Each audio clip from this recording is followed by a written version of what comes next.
Okay, so a couple days ago, I finished Worm Part 7. And what I really liked about this part, especially in the early sections of it, a lot of it was just Taylor social linking with the Undersiders. And I just like I find as I'm listening to Worm, when it's scenes of people just kind of vibing, hanging out, or dealing with Taylor's social issues, I'm a lot more invested when it gets to a fight. Because I mentioned before, like, I'm not actively reading it, I am listening to it. And oftentimes I'm kind of doing something else. Like, usually it'll be like, I'm going for a walk, not as much now, it's fucking cold. Like, going for a walk, going on a drive, or as I've been doing a lot of moving and organizing stuff, I've been listening to Worm, and I really like that. But I do find that when it's just the more like personal moments, I'm a lot more invested in what I'm listening to. When it's a fight scene, I tend to be a lot more invested in whatever else I'm doing, and the fight's just kind of going on in the back. And it's not like I think the fights are bad. I think the powers are really cool, and some of like the fun ways that they interact. And even then, it's not like I'm completely not paying attention to the fights. But I do kind of notice that, like, whenever it's a fight, I tune it out a lot more. And, I don't know, I want to be more upfront about that, but I don't know if it's a problem, because I'm still enjoying it. Anyways, let's talk about the social linking part, and then we can talk about all of the conflicts. Some of which are more, like, personal based, and some of which are, oh, we're fighting Empire 88. So the social link, she essentially social links with 3 of her 4 party members. Sorry, Lisa, there wasn't really much for you in this one in that regard. There was Alec, when Alec is talking about his backstory. We find out about his dad. His dad isn't just like, oh, he's a wealthy, well-to-do individual. No, he is a supervillain. He is called Heartbreaker. And I believe what they said is what Heartbreaker can do is he can affect somebody's emotions, and it lasts... I don't remember exactly what they said. I think it's that it can last indefinitely, or just that it does last indefinitely. And what he frequently does is he finds beautiful women, makes them fall in love with him, and essentially joins his family, his cult. And they say Heartbreaker has a lot of kids. When you have a lot of hot wives, he's going to have a lot of kids. Alec is one of those. And I believe it was every year on his kid's birthday, he will test them, which is he tries to get a trigger event out of them. And I don't think Alex specifically said what his trigger event was, but then he got his power. Then he said that his dad, now that he's like, okay, my son has powers, and my abilities to influence his emotions aren't as powerful, but I still have to exert control. So he made Alec kill somebody, which means Alec is the second killer in the group after Rachel. Alec did it, and then Heartbreaker told, no, you did it wrong.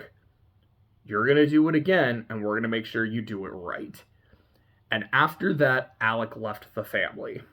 You never go against the family, Fredo. But he left the family, and he said, he's like, an interesting thing about my dad is when it comes to his kids, he's not the best dad. Like, he's often very neglectful. And as one of his kids, you kind of learn to stay away from him, and he can have his moods. But if one of his kids is gone, he will fight like hell to get them back. So I imagine that my dad is probably looking... I don't remember how long he said he was away. I think it was like 6 months or a year, something like that. My dad will probably not come for me himself. He'll probably send some of my siblings, maybe a couple times, then he'll come for me. And if something like that happens, then like we'll cross that bridge when we get to it. But I'll probably just go back to avoid any issues here. Like, I'd rather not have to fight him. I think that was what he was saying. And I think it was less of a, like, I don't want to fight him because he's my family. It's just like, I'm not going to deal with that shit. Like, I would rather, like, I tried to leave and do my own shit. If it doesn't work, It doesn't work. See ya. I mean, you guys don't have to fucking die on my account. So that was the Alex social link. After that, she ends up social linking with Rachel, who is gonna go take care of her dogs. And Taylor's like, sure, I'll go. I'll help you with your dogs. And if I piss you off, you can punch me in the face. So they go. She uses the bug power to find a parasite in one of the dogs, which is really cool because Rachel's able to use her power to make the dog bigger, which kills the parasite. I believe the way she explained it was, when I use my power on a dog, it can cure it of any diseases, parasites, anything like that, and recent injuries. But if there's an injury that it's had for a lot longer, for example, Angelica's missing eye. Sorry, I just got finished playing Somnium Files 2 last night, so just talking about something with a missing eye, I'm like, oh, that's weirdly coincidental, but okay. But for example, like something like that, which is, this is an older injury that is not able to be healed. So they do that, kind of hang out for a bit, and then some dickheads from Empire 88 show up, and we'll just kind of put a pin in that and get back to it later.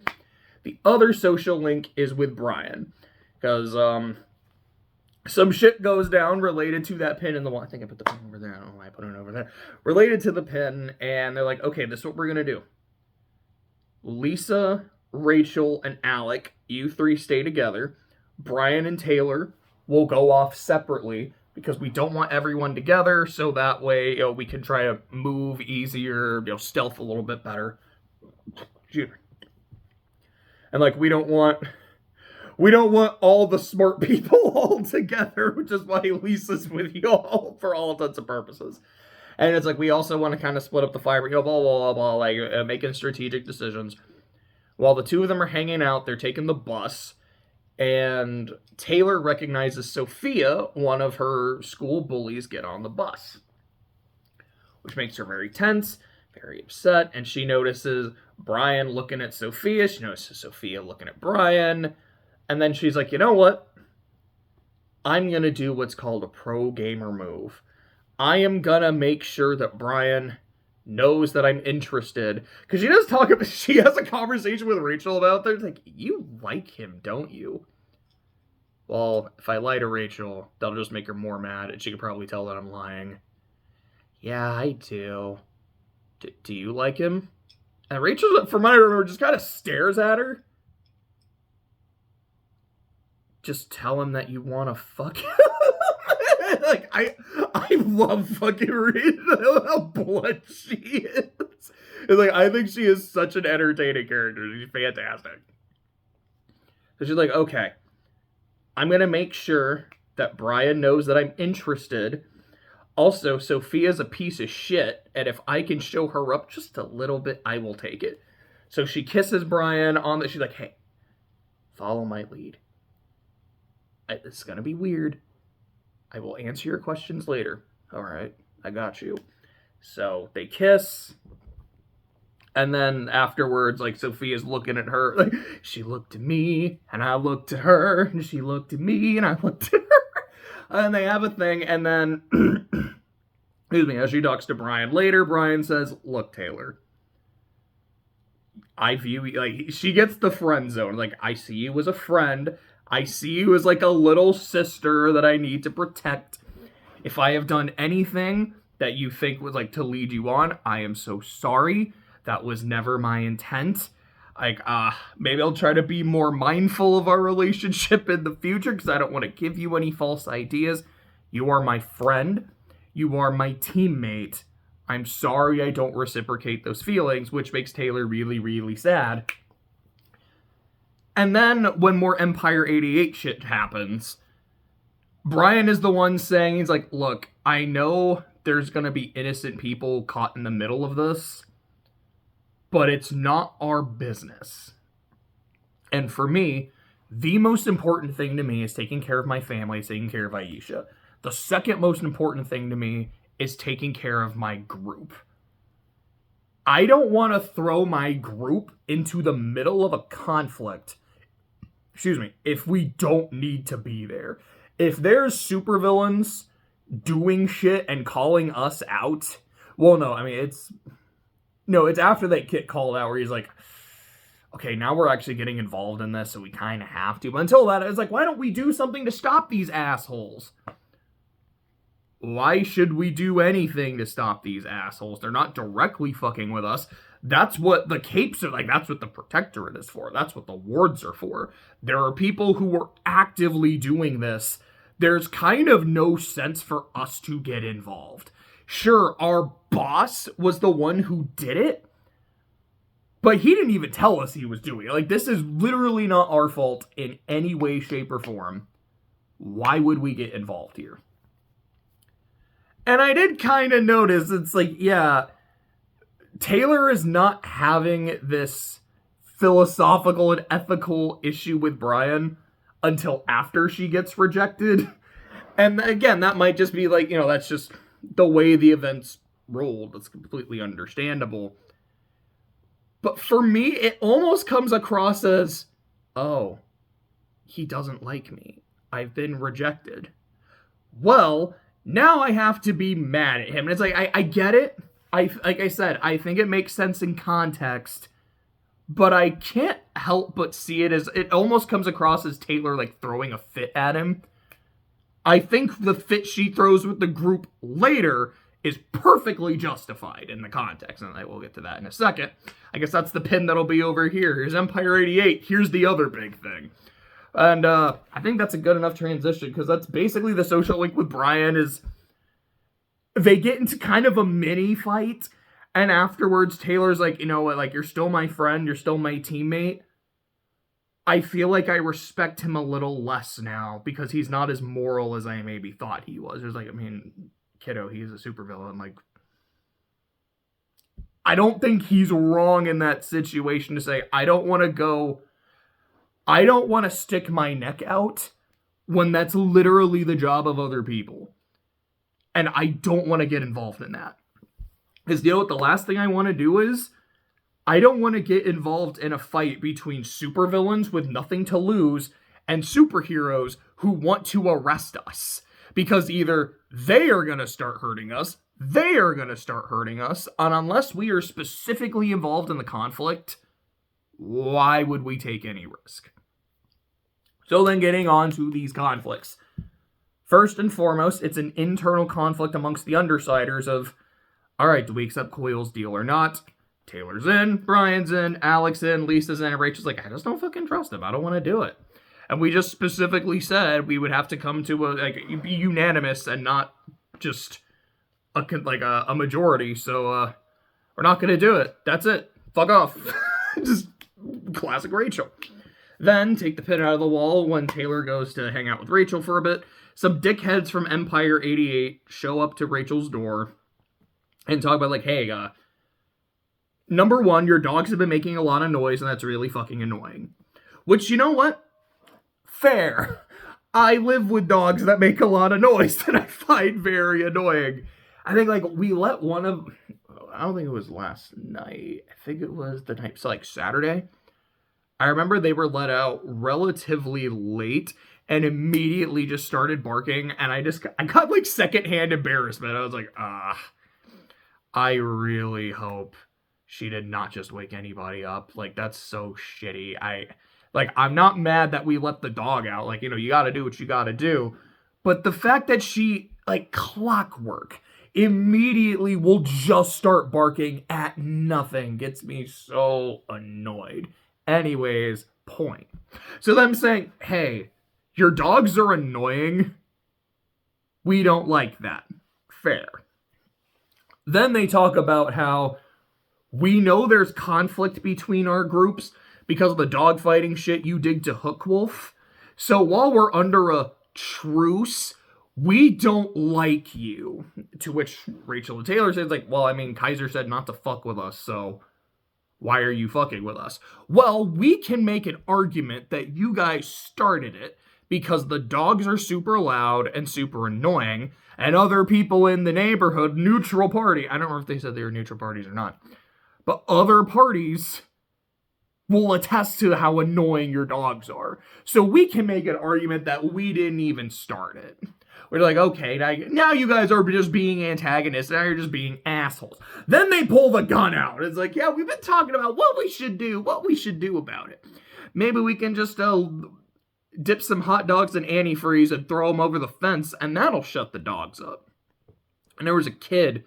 I don't remember how old they said he was. I think it was around like 12, 13. I don't remember the names of any of these random droobs.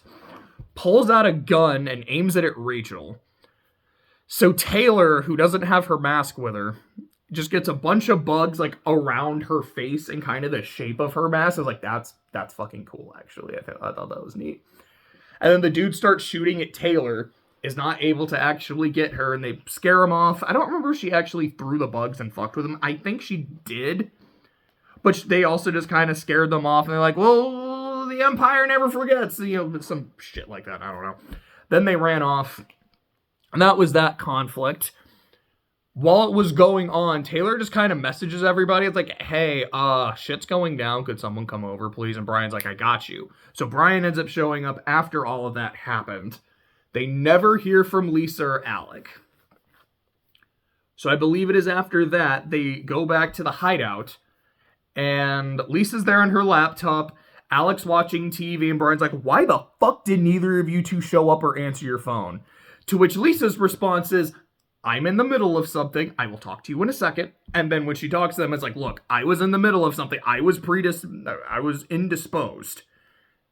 Alec was here. I told Alec, if anything comes in, to answer your phone. And Alec's response, for all intents and purposes, is, ah, shit, my beat.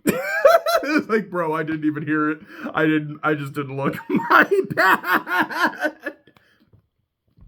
So what Lisa was looking at is she received an email that was sent to a lot of different influential people, like the Protectorate and news stations, of the secret identities of the members of Empire 88. Prepared by Coyle to say, like, I am outing all of them. They are a problem to me, and I have been dealing with them, and this is the final blow. This is who the fuck they are. Do with it what you will. And Lisa's like, I didn't like directly give him this information. Maybe some of it, but not all of it. I did not know he was doing this. Cops and robbers, people. Like, there's some things you just don't do. Fuck, this is stupid. This was stupid.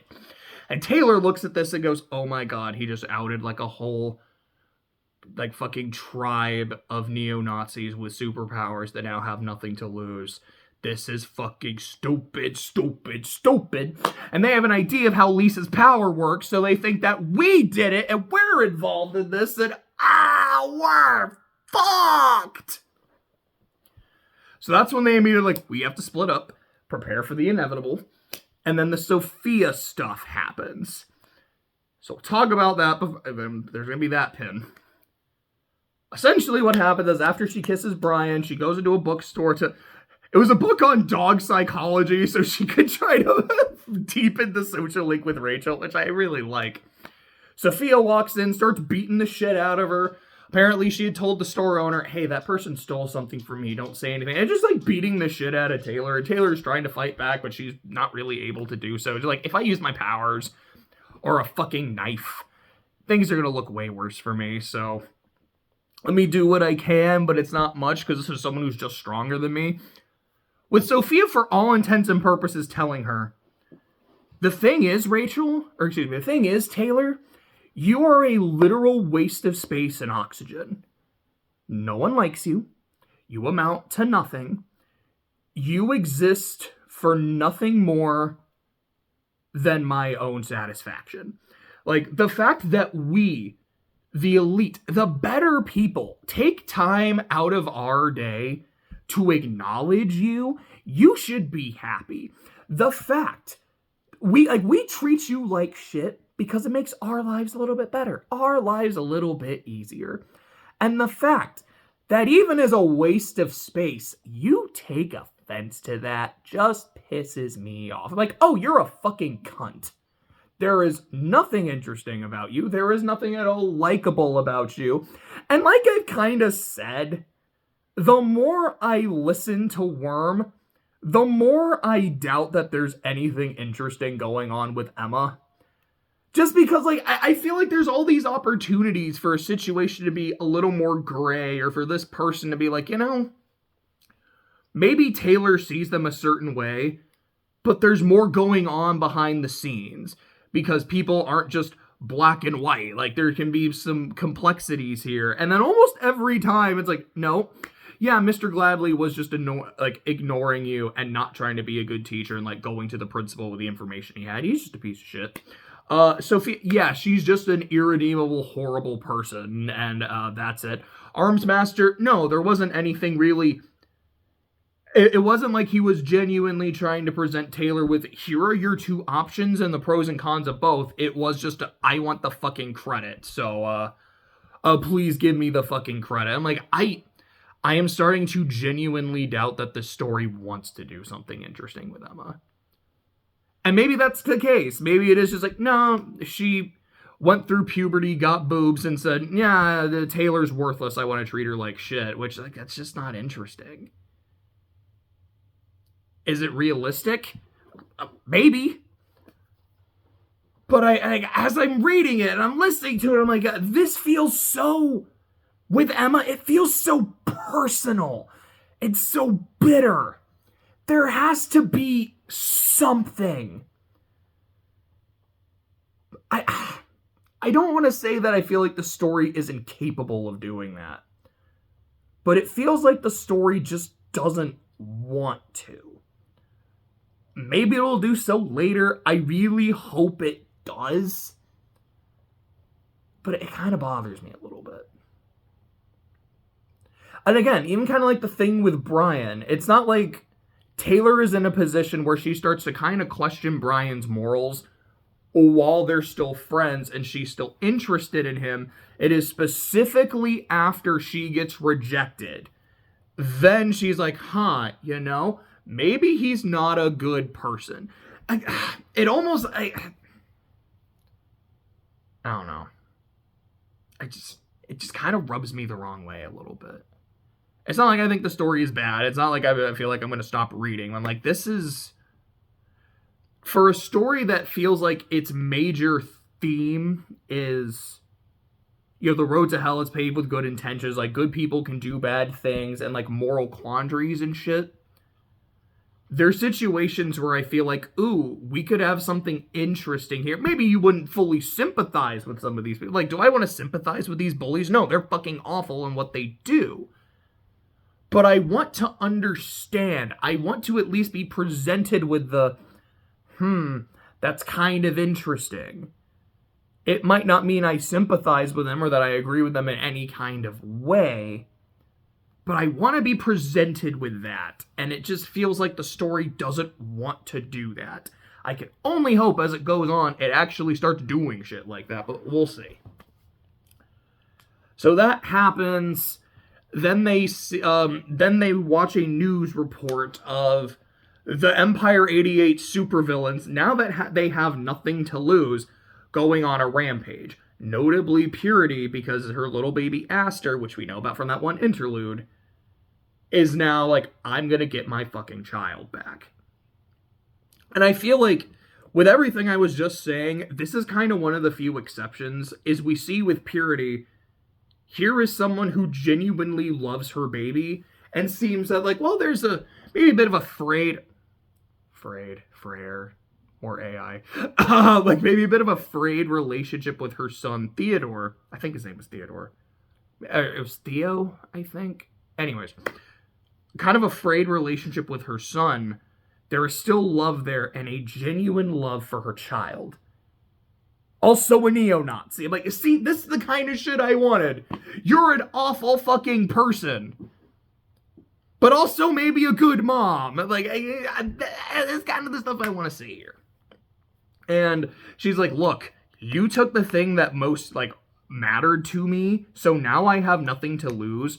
Empire 88 has nothing to lose. You brought this upon yourself. Fuck you, Protectorate. Fuck you, Undersiders. And then, after that, Taylor's like, all right, Brian, so they called us out now. Do we have an excuse to go?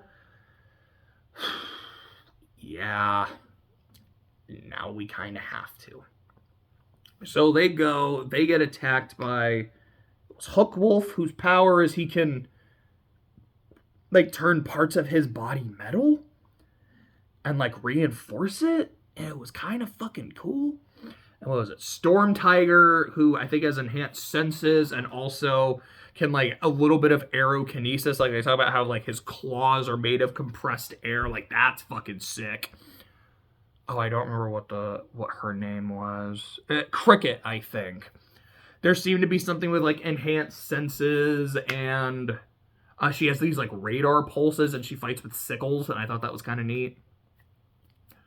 Later, it was Night and Fog. I think Fog can turn himself into Fog. Night, I don't remember exactly what she could do. It's like she can kind of transform her body somewhat, or it's like she has like an alternate form she can take. And then Purity, who's like really fucking strong and like can shoot blasts of light and shit. So they're fighting members of Empire 88. And as the fight goes on, there's a point where Lisa shows up and talks to Purity, who I believe her name is Kaden. It's like, Kaden, we didn't do it. But Kaiser said, yeah, like, what I really loved is there's a point where Lisa's like, who are you going to trust more, Kaiser or me? And Taylor going, why is that the appeal you're trying to make? And that's the appeal that works, because as we saw in Purity's interlude, she does not trust Kaiser. She's like, no, Max is a fucking piece of shit. Was it Max? I think so. I think Anders was the last name. He was like, yeah, Max Anders is a fucking manipulative piece of shit. Her telling me that he's been manipulating me right now to get me to do some of his dirty work. No, I believe that. You're telling me this is where my baby is? Yup. You're coming with me. I figured. Just let go of my team, please. Okay, fine. Empire, retreat, let them go. You're coming with me. Takes Lisa, and then Lisa messages them later like, yep, everything's Gucci. She got her kid back. I'm free to go. So the group meets up, talk to Coiler like, hey, asshole, that was really stupid. Tell us next time. He's like, yep. Might be. I got a little too overeager.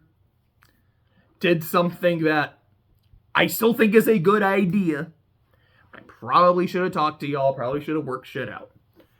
Now we kind of have to plan our final attack on the Empire. Final attack on Kaiser. So he brings in a kid. What was her name? It was like Mindy or Mimsy? Something like that. Who can read probabilities. And she wants to do all this in exchange for candy. And as they kind of talk about it later, like, okay, so here's everything wrong with what we just witnessed. Number one, that is a girl that got kidnapped.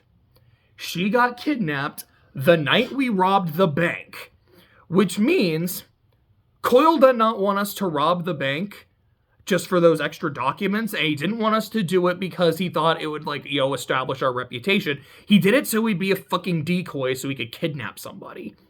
That's fucked. He's a piece of shit. Two. That's not candy.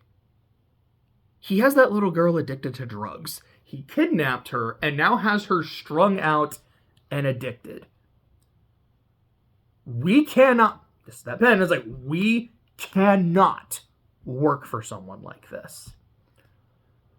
To which Brian says, my number one goal is my family, and my number two goal is my group. I'm willing to cross a lot of lines for that. Now, as Lisa says a little later, she's like, I know what Brian was saying. He's as torn up about this as you are. And Taylor's like, clearly not. And like from what we were talking about earlier, I don't even know if I can believe that. But Brian is willing to go along with Coyle, but clearly isn't happy. And Lisa's like, I kinda knew. Not really, but kinda.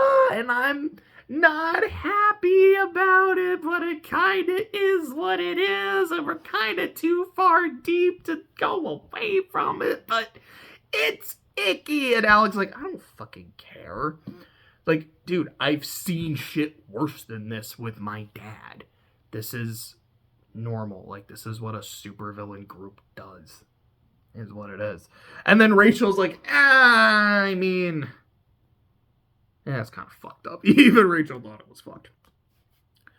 But Taylor's like, the fact that you guys are even considering this means, like, I can't do this. I'm done. Y'all are fucking pieces of shit. I don't know what I thought I was doing joining up with supervillains. I'm gonna dip.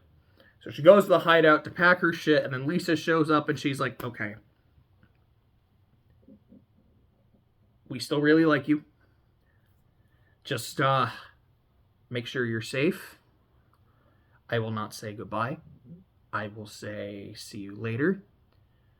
We are still, the rest of us, we're still talking and figuring shit out. And we would like a chance to speak with you after we have. You might not like what we agree to. I don't know what we're going to agree to yet. But please let us at least talk to you about it in a civil manner. And then we'll do whatever we got to do. Okay? Okay. I can at least do that. Then the air raid sirens start blaring, and they get an announcement that someone named Endbringer has come to Brockton Bay. And I'm like, oh, okay. With a name like that, you know fucking Ragnarok is about to go down. All right, bet. And Lisa's like, okay, Taylor, I know you're mad at us, and I totally get it. You're going to help us with this, right? Taylor's like, yeah. Yeah, I will. This is bad. And that's how it ends. And then you get the interlude, which is Miss Militia's backstory, where she was a kid, and she was being used to, like, find traps in, like, a village that was in the middle of a war, and her power manifested, and she was able to kill some soldiers, and then she moved to, I think she was in the UK at one point, and then she was in America, and she grew to really love America and what it's all about, and she became Miss Militia, and she's talking to Armsmaster and Dragon, who I don't think I've mentioned, but that's the person who built the birdcage.